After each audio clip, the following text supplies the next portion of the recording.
नमस्कार दोस्तों, सर जी क्लासेस में आपका स्वागत है। हम लोग इन्वायरमेंट बेसिक्स का जो है क्वेश्चन सीरीज कर रहे थे आपका रबी जे सीबीटी एग्जामिनेशन के लिए। और देखिए दोस्तों, अगर आप लोग इस एग्जामिनेशन का प्रिपरेशन आप कर रहे हो तो हमने जो है इसके लिए एक पूरा कंप्लीट कोर्स भी लॉन्च किया हुआ है। इसमें आपको देखिए कंप्यूटर इन्वायरमेंट, फिजिक्स, केमिस्ट्री और जनरल अवेयरनेस का जो है आपको इसमें टॉपिक वाइज लेक्चर्स तो मिलेंगे, इसके साथ में पीडीएफ भी आपको मिल जाएगा। तो आप लोग जिसके हमारा ऐप डाउनलोड करना सर जी क्लासेस के नाम से, इसका लिंक जो आपको डिस्क्रिप्शन बॉक्स में आपको मिल जाएंगे। इसके अलावा देखिए, अगर आप लोग कंप्यूटर इन्वायरमेंट का कोर्स लेना चाहते हो तो आप लोग ये भी ले सकते हो। इसमें भी आपको देखिए टॉपिक वाइज लेक्चर और पीडीएफ का लेक्चर आपको मिल जाएगा। और इसके लिए जो है ऐप आपको डाउनलोड करना होगा सर जी क्लासेस के नाम से, लिंक आपको डिस्क्रिप्शन बॉक्स में मिल जाएगा। बट यहाँ पे जो प्राइस मेंशन किया गया देखिए, ये आपको पे करने की ज़रूरत नहीं है। आप लोग देखिए कूपन कोड अप्लाई करना सर जी 2025 का, तो आपको जो है अभी देखिए इस पर 20% का फ्लैट डिस्काउंट आपको मिल जाएगा। और ये जो सारे कोर्सेज पे अप्लीकेबल है, ऐसा नहीं कि ये केवल इसी एग्जामिनेशन के लिए है। आप कोई भी एग्जाम्स का प्रिपरेशन कर रहे हो तो उसमें भी आपका ये काम आएगा। तो देखिए, इसके अलावा अगर आप लोग पीडीएफ बाई करना चाहते हो तो आप लोग ये भी कर सकते हो। हमने जो है आपके लिए सारे पीडीएफ अवेलेबल करा दिया है, तो वो चाहे आपका कंप्यूटर का हो, इन्वायरमेंट का हो, केमिस्ट्री का हो, फिजिक्स का हो, जनरल अवेयरनेस का हो, करंट अफेयर का हो। तो हमने जो है आपके लिए सारे फैसिलिटी अवेलेबल करा दिया है। तो आप लोग देखिए जैसे तैयारी करना चाहते हैं आप लोग कर सकते हो। लिंक जो है आपको डिस्क्रिप्शन बॉक्स में मिल जाएगा इन सभी का। तो आइए आते हैं अपने क्वेश्चंस पे। तो देखिए क्वेश्चन है कि air pollution from the automobiles and industry can be controlled by fitting. तो देखिए जो एयर पोल्यूशन जो होते हैं ना ऑटोमोबाइल से और साथ में जो इंडस्ट्री से जो होते हैं, तो इनको जो है हम लोग कंट्रोल कर सकते हैं क्या फिट करने से। तो यहाँ देखिए दिया हुआ है all the option wet collector scrubber या इलेक्ट्रोस्टैटिक प्रेसिपिटेटर या फिर कैटालाइटिक कन्वर्टर। तो देखिए इसका जो है राइट आंसर डी आपका हो जाएगा, दैट इज कैटालाइटिक कन्वर्टर। तो देखिए यहाँ पे अगर हम लोग बात करते हैं ना, जो कैटालाइटिक कन्वर्टर है, तो ये जो है कि एक एग्जॉस्ट एमिशन कंट्रोल डिवाइस आपका रहता है। जो कि देखिए ये जो है, अगर हम लोग जो ऑटोमोबाइल्स होते हैं या फिर जो इंडस्ट्री से जो वेस्ट जो बाहर निकलते हैं ना, तो अगर उनके डिवाइस में ही ये चीज़ अगर फिट कर दिया जाए तो इसमें क्या होगा कि जो टॉक्सिक गैसेस जो इनसे जो एग्जॉस्ट से जो निकलती है ना, तो इसको जो है लेस टॉक्सिक पॉल्यूटेंट्स में ये कन्वर्ट कर देता है, यानी कि जो कैटालाइटिक कन्वर्टर डिवाइस है। तो इसमें देखिए क्या होता है कि कैटालाइजिंग यहाँ पे जो होता है ना, इसके अंदर में जो रिडॉक्स रिएक्शंस होते हैं, तो इससे जो है जो टॉक्सिक गैस जो होता है तो वो जो है लेस टॉक्सिक गैस में कन्वर्ट हो जाता है। तो इस तरीके से जो ऑटोमोबाइल इंडस्ट्री से जो भी एग्जॉस्ट से जो उनके जो निकलते हैं जो टॉक्सिक गैस होते हैं, तो उनको जो है कन्वर्ट कर देते हैं हम लोग। तो इससे क्या होगा कि जो एयर पोल्यूशन जो होता है ना इनके चलते, तो वो जो है नहीं होगा, मतलब कम होगा, लेस टॉक्सिक गैस में कन्वर्ट हो जाएगा। तो ये जो है एक एग्जाम्पल आपका होता है कैटालाइटिक कन्वर्टर का। तो इसका जो है राइट आंसर आपका डी यहाँ पे हो जाएगा। नेक्स्ट देखिए क्वेश्चन है कि which of the following devices is suitable for the removal of gaseous pollutants. तो इनमें से कौन सा डिवाइस है जो कि सुटेबल होता है गैसेस पोल्यूटेंट को रिमूव करने के लिए। तो यहाँ पे देखिए दिया हुआ है cyclone separator, electrostatic precipitator, wet collector या स्क्रबर या फिर फैब्रिक फिल्टर। तो इसका देखिए राइट आंसर जो है आपका यहाँ पे सी हो जाएगा, दैट इज वेट कलेक्टर या फिर वेट स्क्रबर भी इसको बोलते हैं हम लोग। तो ये जो है यूज क्या आता है, जो गैसेस पोल्यूटेंट जो होते हैं ना, तो उसको जो है ये रिमूव करने के लिए यूज होता है। और इसके साथ साथ में देखिए ये जो होता है ना वेट कलेक्टर या वेट स्क्रबर की हम लोग बात कर रहे हैं, तो ये जो है जैसे कि आपका कोई भी अगर पर्टिकुलेट है ड्राई डस्ट, जैसे कि मतलब कि जो है आपका साइज होता है 10 to 100 जो है माइक्रोमीटर का साइज का होता है, तो उन सबको रिमूवल करने के लिए भी जो है वेट कलेक्टर या स्क्रबर का यूज किया जाता है। तो ये जो है आपका राइट आंसर इसका सी हो जाएगा। और बाकी देखिए ये सब जो है प्रिवेंशन टेक्निक्स में होते हैं, मतलब होते हैं कंट्रोल मेजर्स में होते हैं आपके, कि जैसे एयर पोल्यूशन आपका जो होता है ना, तो उसमें देखिए मेनली जो एयर पोल्यूटेंट जो होते हैं आपके, जैसे कार्बन मोनोऑक्साइड हो गया, इस फिर सल्फर का ऑक्साइड हो गया, या फिर हाइड्रोकार्बन से जो होते हैं, जैसे कि इसमें आपका इसमें जो है आपका नाइट्रोजन का जो ऑक्साइड होता है। तो ये सबको किस तरीके से हम लोग रिमूव कर सकते हैं या फिर जो है कंट्रोल कर सकते हैं हम लोग, तो ये सारा चीज़ जो है आपको इस पीडीएफ के अंदर में आपको मिल जाएगा। तो यहाँ पे जो है एक बार इनको आप लोग अच्छे से देख लेना, कि जैसे यहाँ पे दिया हुआ है आपका जो भी पूछा था इसमें स्क्रबर्स का, यहाँ पे जैसे पूछा गया था आपका इसमें से, तो ये सब जो है आपको इसमें से देखने को मिल जाएंगे। आप लोग जो है इसे अपना अच्छे से समझ लेना, इसके बाद क्वेश्चन अगर पूछेगा तो आप लोग को जो है करने में कोई दिक्कत नहीं आएगी। नेक्स्ट देखिए क्वेश्चन है यहाँ पे कि increase in carbon dioxide in the atmosphere is caused by which of the following reasons. तो इसमें बोल रहा है कि जैसे अगर कार्बन डाइऑक्साइड एटमॉस्फेयर में इंक्रीज होती है ना, तो इसके पीछे जो है रीजंस क्या है। तो यहाँ पे देखिए दिया हुआ है excessive use of fossil fuels, deforestation, या फिर इंक्रीज नंबर ऑफ व्हीकल्स, या फिर excessive use of solar heaters. तो इसमें देखिए दिया हुआ ऑप्शन में आपका यहाँ पे 1 and 2, 1, 2 and 4 या 1, 2 and 3 या फिर 1, 2 and 3 and 4। तो देखिए यहाँ पे अगर हम लोग बात करते हैं ना कि एटमोसफेयर में जैसे कार्बन डाइऑक्साइड आपका इंक्रीज होता है, तो इसमें देखिए एक तो आपका ये है ही कि जैसे फॉसिल फ्यूल का हम एक्सेसिव यूज करते हैं, तो इससे तो होता ही है, ये तो जाहिर सी बात है। दूसरा आपका यहाँ पर है कि जैसे डिफॉरेस्टेशन, डिफॉरेस्टेशन मतलब होता है कि कटिंग ऑफ ट्री। तो देखिए जाहिर सी बात है, अगर ट्री को अगर कट करेंगे हम लोग, तो ट्री जो होते हैं कि वो क्या करते हैं, कार्बन डाइऑक्साइड को ऑब्जर्व करते हैं। तो जब उनकी संख्या कम होगी तो जाहिर सी बात है कि एटमॉस्फेयर में जो है कार्बन डाइऑक्साइड जो है आपका इंक्रीज होगा ही होगा। तो ये भी एक रीजन है। इसके अलावा जो है आप यहाँ पे देखोगे दिया हुआ है इसमें increase number of the vehicles, यानी कि व्हीकल्स की संख्या इंक्रीज होना। तो देखिए व्हीकल्स जाहिर सी बात है उसमें फॉसिल फ्यूल्स यूज होते हैं, तो उसमें देखिए क्या होता है, कार्बन कंटेंट रहता है, तो उससे भी जो है आपका कार्बन डाइऑक्साइड जो है इंक्रीज तो होगा ही होगा। तो इस तरीके से यहाँ पे 1, 2, 3 तीनों होंगे रीजन। और वहीं पे 4 में देखोगे ना आप लोग, इसमें दिया हुआ एक्सेसिव जो सोलर हीटर। तो देखिए सोलर हीटर का आप एक्सेसिव यूज करो तो ये कोई दिक्कत नहीं है, ये जो है इको फ्रेंडली, इन्वायरमेंटल फ्रेंडली होता है। तो इससे कोई जो है आपका कार्बन डाइऑक्साइड का इंक्रीज नहीं होती है। तो इस तरीके से 4 आपका यहाँ पे नहीं होगा, बाकी 1, 2, 3 आपका होगा। तो आप देखोगे 1, 2, 3 ऑप्शन सी में दिया हुआ, तो ये जो है आपका राइट आंसर हो जाएगा। तो कुछ इस तरीके से भी क्वेश्चन आपका पूछ सकता है। तो आपको जो है कॉन्सेप्ट क्लियर होना चाहिए कि किससे रिलीज होती है, या फिर जो है ये गैसेस है तो वो कैसे रिलीज होता है, कौन से जो फॉसिल फ्यूल्स, या फिर कौन रिस्पॉन्सिबल होता है ये जो पर्टिकुलर एयर पोल्यूटेंट है उसके लिए। तो ये सारा चीज़ हमने पीडीएफ में आपको अच्छे से समझाया हुआ और बताया भी हुआ है, और थ्योरी में बताया हुआ है, तो आप लोग उससे अपना अच्छे से कर सकते हो। अगला देखिए क्वेश्चन आपका यहाँ पे कि which of the following is not a cause of air pollution.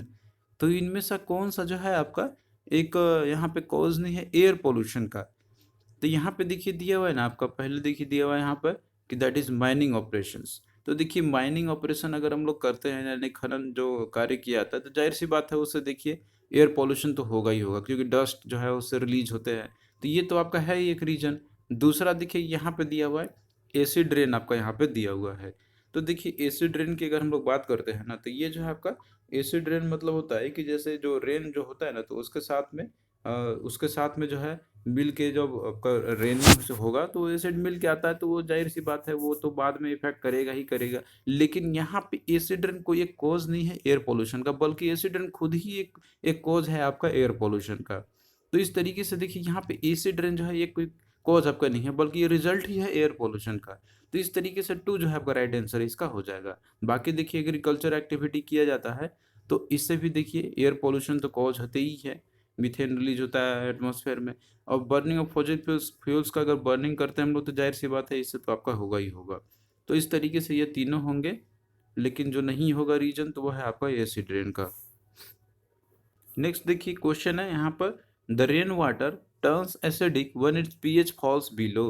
तो देखिए बोल रहा है यहाँ पर कि जैसे रेन वाटर जो है ना, तो वो एसिडिक नेचर का हो जाता है जब उसका पीएच वैल्यू कितना फॉल करता है। तो देखिए यहाँ पे जो है इसके रिगार्डिंग हमने आपको बताया था, इसके रिगार्डिंग कि जैसे कि देखिए जो रेन होता है, नॉर्मल जो रेन आपका रहता है, तो वो जो है माना जाता है कि रेन वाटर प्योर आपका जो है वो आप मान सकते हो कि न्यूट्रल होता है, उसमें कोई भी एसिडिक या बेसिक नेचर का होता नहीं है। लेकिन देखिए ये तो पूरा एग्जैक्ट पॉसिबल है नहीं, उसमें कुछ जो है वैल्यू आपको कम देखने को मिलेंगे ही मिलेंगे, मतलब जो है वो आपका जो है स्लाइट एसिडिक नेचर का होता है। लेकिन अगर यहाँ पे देखा जाए कि कब जो है रेन वाटर आपका एसिडिक नेचर का हो जाएगा, तो उसके लिए दिया जाता है कि जो नॉर्मल रेन वाटर है उसका पीएच वैल्यू 5.6 होती है। और अगर मान लीजिए कि इसकी पीएच वैल्यू जो है आपका अगर 5.6 है, इससे भी अगर आपका नीचे अगर हो जाता है ना, तो उस केस में जो रेन है आपका, तो वो एसिडिक नेचर का हो जाता है। तो इसी को बोलते हैं हम लोग एसिड रेन बोलते हैं हम लोग। तो आई होप कि अब ये चीज़ आपको क्लियरिटी यहाँ पे हो गया होगा। और बाकी देखिए एसिड रेन की मेन जो रिस्पॉन्सिबल होता है आपका कि due to emission of sulphur dioxide और नाइट्रोजन डाइऑक्साइड आपका। तो यहाँ पे जो है मेंशन किया गया है, यहाँ पे आप देख सकते हो, यहाँ पे दिया था कि rain water turn acidic when it's pH falls below. तो कितना कम होता है कि वो जो है आपका नेचर एसिडिक का हो जाएगा। तो ये जो है 5.6 से अगर नीचे हो तो इस तरीके से यहाँ जो है आपका सी हो जाएगा। अगर 5.6 से नीचे हो जाता है, मतलब 5.5 भी हो जाता है, 5.4 भी हो जाता है, तो वो जो है आपका जो रेन है वो एसिडिक नेचर का हो जाएगा। नेक्स्ट देखिए कि acid rain is caused by the release of dash and dash into the air. तो एसिड रेन जो है ना, तो ये जो है आपका इसके पीछे रीजंस क्या होते हैं कि ये किसके रिलीज के चलते होते हैं, एयर में जैसे होता है आपका। तो देखिए इसका जो है राइट आंसर बी आपका हो जाएगा, that is sulphur dioxide and nitrogen का ऑक्साइड। तो मतलब कीजिए यहाँ पे जो एसिड रेन जब आपका होता है ना, जिसमें मेन जो कॉज होता है ना आपका, तो है सल्फर डाइऑक्साइड और नाइट्रोजन का ऑक्साइड। आप जैसे यहाँ पे देख भी सकते हो इसका कि जो एसिड रेन जो है आपका, तो ये कॉज होता है due to emission of sulphur dioxide and nitrogen का ऑक्साइड, जो कि ये रिएक्ट करता है वाटर मॉलिक्यूल्स के साथ में जो एटमॉस्फेयर में प्रोड्यूस होते हैं, एटमॉस्फेयर में जो प्रेजेंट होते हैं, और उससे फिर जो है आपका ये एसिड प्रोड्यूस आपका होता है। तो इससे देखिए आपका बनता है HNO3 और दूसरा आपका होता है H2SO4। क्योंकि देखिए ये जो है NO2 और SO2 जो रहते हैं ना, तो ये जब जैसे आपका एटमॉस्फेयर में जाएगा तो यहाँ पे रिएक्शन करेगा वाटर मॉलिक्यूल के साथ में, और फिर जो है ये एसिड का बनाएगा नेचर इसका। तो यहाँ पे मेनली देखिए अगर हम लोग बात करते हैं ना एसिड रेन की, तो जो फॉर्मेशन आपका जो होता है इसमें से, तो एक आपका होता है यहाँ पर HNO3, दूसरा आपका होता है H2SO4। तो ये जो है आपका प्राइमरी पोल्यूटेंट जो सेकेंडरी पोल्यूटेंट बनता है आपका यहाँ पे इस तरीके से, तो जो है आपका एसिडिक नेचर का टर्न हो जाता है। तो ये जो है आपका एक सल्फ्यूरिक एसिड, उसका नाइट्रिक एसिड आपका यहाँ पे आपका हो गया। यहाँ पे ये दो में जो रिस्पॉन्सिबल आपके होते हैं। तो अगर इसमें से देखा जाए ना, तो जो सल्फर जो है ना आपका एसिड रेन को जो कॉज करता है 70% कंट्रीब्यूट ये करता है, और वहीं पे जो ऑक्साइड्स ऑफ नाइट्रोजन आती है 30% आपका जो है अकेले ये कॉज करती है।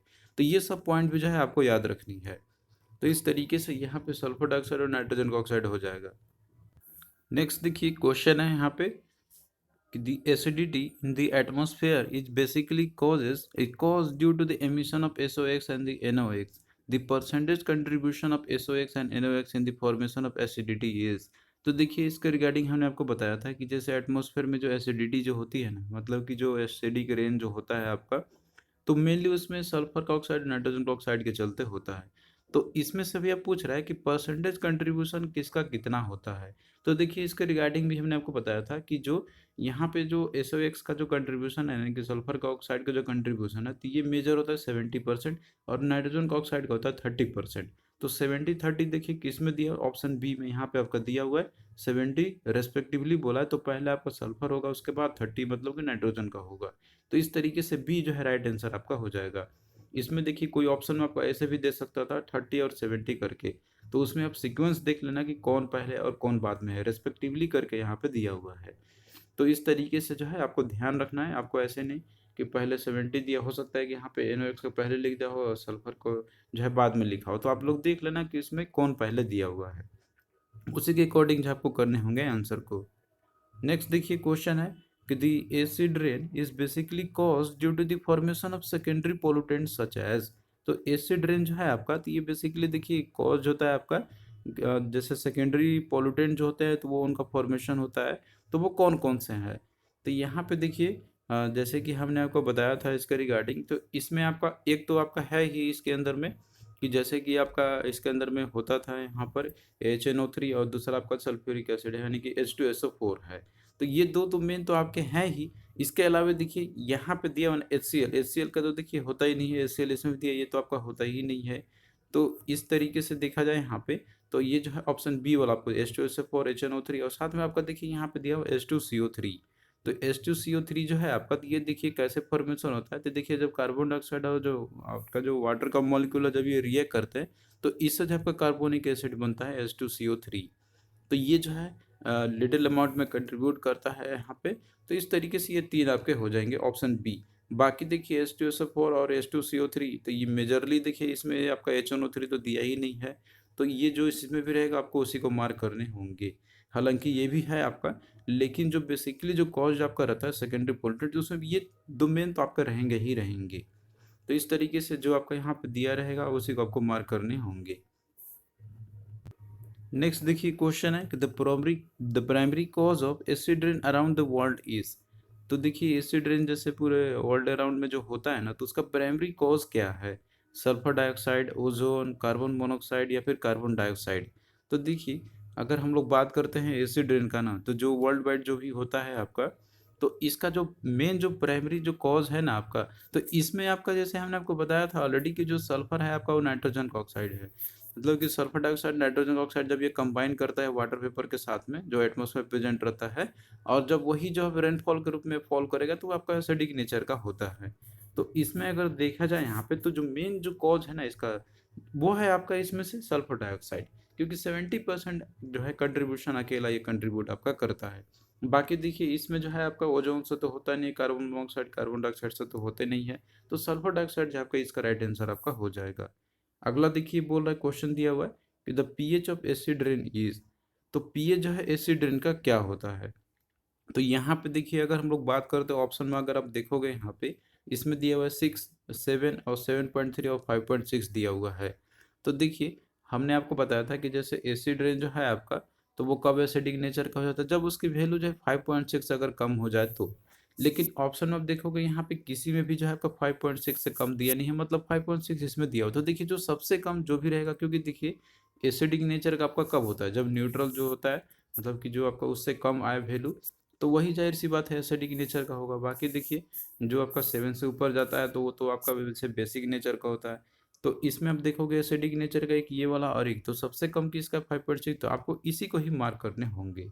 क्योंकि देखिए इसके बारे में आपको बताया था हमने कि जैसे नॉर्मल पीएच होता है रेन का, वो स्लाइटली एसिडिक नेचर का होता ही है, 5.6 के आसपास होता है यहाँ पे। क्योंकि देखिए वाटर जब CO2 के साथ रिएक्ट करता है तो एसिडिक नेचर का हल्का तो रहता ही है उसका। लेकिन अगर यही पीएच वैल्यू अगर 5.6 अगर कम हो जाए ना, तो वो जो है एसिडिक नेचर का आपका बन जाएगा। तो इसमें जो भी सबसे कम दिया रहेगा आपको उसी को मार्क करने होंगे। नेक्स्ट देखिए क्वेश्चन आपका यहाँ पे कि Taj Mahal is said to be suffering from marble cancer, what is marble cancer. तो देखिए यहाँ पे क्वेश्चन है आपका कि जैसे ताजमहल जो है, तो ये जैसे मार्बल कैंसर से इसको बोला था कि ये सफ़र कर रहा है। तो यहाँ पे मार्बल कैंसर है क्या, वो आपको बतानी है। तो देखिए यहाँ पे मार्बल कैंसर के बारे में अगर देख लेते हैं हम लोग, ये है कि आपकी एक्चुअली में आपको देखिए मार्बल कैंसर का मतलब होता है यहाँ पे कि जो स्टैच जो बिल्डिंग या जो भी रहते हैं ना, जो बने हुए रहते हैं, तो उसका कोरोजन है, यानी कि उस पर जंग लग जाना बिल्डिंग्स का, जो कि वो मार्बल्स अगर बने हुए रहते हैं ना, तो जैसे कि देखिए अगर उसके में क्या होता है कि अगर एसिड रेन अगर फॉल करे ना, तो वहाँ पे जो है रिएक्शन होता है, मतलब जो नाइट्रिक एसिड है सल्फ्यूरिक एसिड जाती है, ये जो है मार्बल के साथ में रिएक्शन कर जाता है और वो जो है फिर कोरोजन उसका चालू हो जाता है। तो इसी को बोलाता है मार्बल कैंसर। तो जैसे कि देखिए ताजमहल जो थे वो मार्बल से ही बना हुआ है, तो वहाँ पे एसिड रेन अगर फॉल करता है तो जाहिर सी बात है उसमें रिएक्शन होगा, तो उसमें जो है ये जो है आपका कोरोजन इस तरीके से होंगे, तो इसी को मार्बल कैंसर हम लोग बोलते हैं। तो आप जैसे यहाँ पे देखोगे ऑप्शन में दिया हुआ है large number of fungi in the Taj Mahal, तो देखिए फंगी तो है नहीं, ऑल दी ऑप्शंस तो आपका होगा नहीं। दिया हुआ acid rain which corrode the marble, मतलब कि एसिड रेन जो है जो मार्बल को कोरोड कर देता है, तो यही जो है आपका राइट आंसर इसका सी हो जाएगा, जो मतलब कि जो एसिड रेन जो मार्बल को कोरोड कर दे रहा है। ब्राउन कार्बन ये तो आपका होगा नहीं। तो काफ़ी सिंपल सा क्वेश्चन है। अगला देखिए क्वेश्चन है कि the white precipitate formed by acid rain on the walls of Taj Mahal is, तो यहाँ पे बोल रहा है कि जो वाइट प्रेसिपिटेट जो फॉर्म हो रहा है ना बाय एसिड रेन, मतलब कि जो ताजमहल का जो वॉल्स है उसमें, तो इसके चलते यहाँ पे क्या है वो आपको बतानी है। तो इसमें देखिए दिया हुआ calcium hydroxide, calcium carbonate, calcium या फिर कैल्शियम सल्फेट। तो देखिए इसका जो है आपको हम यहाँ पे एक रिएक्शन बताते हैं कि जैसे कि देखिए जो एसिड जो होता है ना एसिड रेन के अंदर में, वो जो है आपका कैल्शियम कार्बोनेट के साथ जो रिएक्शन करेगा आपका, जो मार्बल में प्रेजेंट जो रहते हैं यहाँ पे, मतलब कि जो मोनोमेरिक बिल्डिंग जो ही बने रहते हैं ना, तो यहाँ से जो है फिर आपका कोरोजन होता है, उसका रिएक्शन करता है। तो इसी को बोलते हैं हम लोग मार्बल कैंसर। यहाँ पे रिएक्शन किस तरीके से हो रहा है कि जैसे कि देखिए जो आपका जो रहता है यहाँ पे मार्बल, वो कैल्शियम कार्बोनेट है आपका, और जब ये H2SO4 के साथ रिएक्ट करेगा तो यहाँ पे देखिए रिएक्शन बनेगा COSO4, मतलब कैल्शियम सल्फेट यहाँ पे आपका बनेगा, और फिर जो है CO2 और H2 आपका बाहर निकलेगा। उसी तरीके से अगर मान लीजिए कि कैल्शियम कार्बोनेट यानी कि जो मार्बल है, अगर ये HNO3 के साथ में रिएक्शन करता है नाइट्रिक एसिड के साथ में, तो ये देखिए CaNO3 होल 2 और CO2 और प्लस H2O बाहर निकलेगा। तो इसमें देखिए यहाँ पे कौन कौन सा दिया हुआ है, एक तो आपका कैल्शियम नाइट्रेट होना चाहिए और दूसरा आपका कैल्शियम सल्फेट है। तो इसमें देखिए कैल्शियम हाइड्रोक्साइड तो होगा नहीं, कैल्शियम कार्बोनेट भी नहीं होगा, कैल्शियम भी नहीं होगा, कैल्शियम सल्फेट, तो ये जो है आपका रिएक्शन करके आता है। तो यही जो है कैल्शियम सल्फेट जो बनता है ना, तो वाइट प्रेसिपिटेट होता है एक्चुअली में। तो इसका देखिए डी जो है आपका राइट आंसर यहाँ पे हो जाएगा। तो एसिड जो प्रेजेंट जो होते हैं ना, तो वो जो है आपका डिजोल्व कर देता है कैल्शियम कार्बोनेट को, जिससे कि फिर जो आपका कैल्शियम सल्फेट आपका बनता है, जो कि आप यहाँ पे देख रहे हो। तो इसमें देखिए कोई भी दिया रहेगा आपका कैल्शियम नाइट्रेट या फिर कैल्शियम सल्फेट, तो आपको उसको मार्क करना होगा। नेक्स्ट देखिए क्वेश्चन है कि which of the following damages buildings by corroding them slowly. तो इनमें से देखिए कौन सा जो है बिल्डिंग को डैमेज करता है, जो कि उसको जो है वो कोरोड करता है स्लोली। तो यहाँ देखिए दिया हुआ है आपका acid rain, water pollution, noise pollution या फिर लाइट पॉल्यूशन। तो इसका देखिए राइट आंसर जो है आपका एसिड रेन आपका हो जाएगा यहाँ पे। कि जैसे कि देखिए एसिड रेन जो है ना, तो यही जैसे बिल्डिंग्स को डैमेज करता है और वो जो है फिर उसको कोरोड करता है स्लोली। तो इस तरीके से ये जो है आपका यहाँ पे राइट आंसर है इसका हो जाएगा। इसको समझाने की जरूरत नहीं, ऑलरेडी कई बार आपको हमने यहाँ पे बता दिया है। अगला देखिए है कि द मेजर पोल्यूटेंट दैट में cause damage to the prestigious monument Taj Mahal is. तो मेजर पोल्यूटेंट कौन सा है जो कि जैसे प्रेस्टिजियस जो मोनूमेंट है ताजमहल को, जो कि आपका ये उसको डैमेज कर रहा है। तो यहाँ देखिए दिया हुआ है RSPM along with humidity, NOx with HC plus ozone, SOx with humidity या फिर organic vapour release from the Mathura refinery.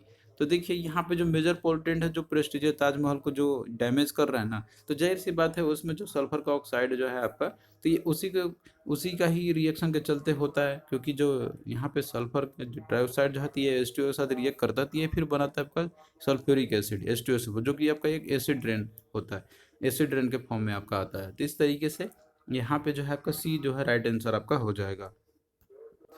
तो थैंक यू दोस्तों, इसी तरीके से जो है आगे भी सेशन आपके कंटिन्यू रहेंगे। आपके ये जो सेशन आपका क्वेश्चन सीरीज का चल रहा है, इससे जो है आपका यहाँ पे जो है लेवल आपको पता चलता जाएगा किस तरीके के क्वेश्चन जो है आपके पूछे जा सकते हैं एग्जामिनेशन में। और बाकी देखिए जितने भी PDF है और जो हमने बनाया हुआ है कोर्स, उन सब का लिंक आपको डिस्क्रिप्शन बॉक्स में मिल जाएगा। तो आप लोग जो वहाँ से जाके काफ़ी सारे एप्स को आप कंटेंट को एक्सेस अपलोड कर सकते हो।